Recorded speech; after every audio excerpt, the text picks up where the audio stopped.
And it's a area of research, no? Pwede tayong tahakin kung we have to know more and we have to improve our services.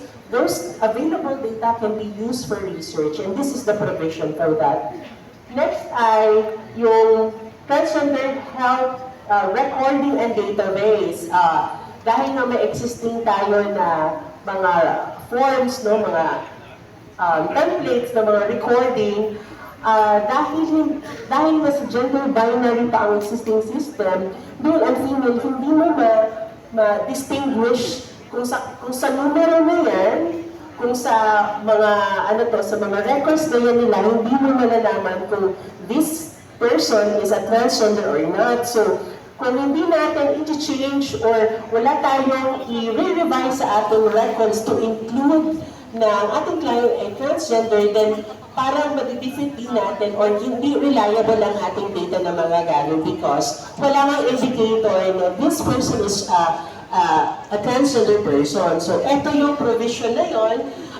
Baka mag-develop lang ng guidelines on how to do that, and of course, how would the executive adopt such guidelines. Next is yung pangangailangan ng existing HIV services na this is the QCID, ayan. So, dahil nga meron tayong existing gender fair ordinance, meron tayong existing structure on QCPC, as well as yung ating QCitizen ID, ay baka siguro one area para ma-recognize natin yung ating LGBTIQ+ citizen ay that's a discussion, no, that we have to take para lang na ano yung ating, pwede ba natin ilagay dyan yung transgender status ng ating mga Q-citizen, no? Constituency ng mga transgender in the city. So, ayan yung provision, if it's considered, if it's amenable, no, sa ating committee on health, then that's the provision. And pwede naman i-improve siya, pwede naman din na, ayun, kung ano yung ating action on that. For the city action in Article 5 for the 8 ay mag-establish ng transgender SDN. So, ito yung provision na yun. Dahil nga, meron tayong mandate of a program na i-referral to specialized services at kailangan mag-usap-usap itong mga health service providers na ito. We call trans health services as multidisciplinary, iba-ibang discipline, iba-ibang field of health, no? So that's why kailangan ma-establish natin ang TGSDN. At maraming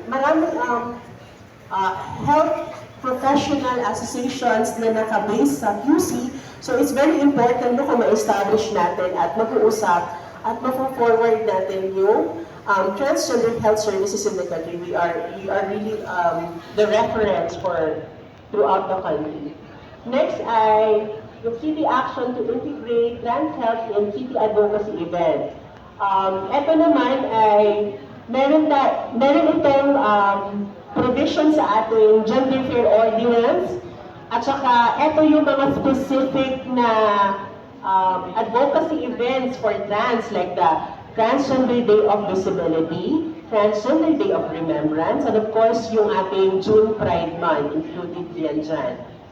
Next ay yung sa Article 6 ay inclusion mechanism. Next. Ayan, dahil nga na para lang mamandatuhan yung ating existing structure to adopt a strategy or activity program para sa trans health, no, ay ito yung mga naatasan. Una, sa Article 6A, TGDP Inclusion Mechanism in Government Instruction. This will try to ensure na dahil hindi nagpa-participate ang mga trans and gender diverse people sa governance structures, ay ito yung mga provision na iyon. Sa Article 7, minamadatuhan na kailangan meron ding gawin ng ating mga barangay dahil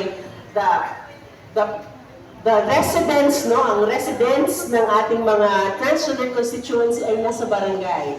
So we hope na sa inyong program, including your gender and development, it should be an agenda, no, a priority agenda where you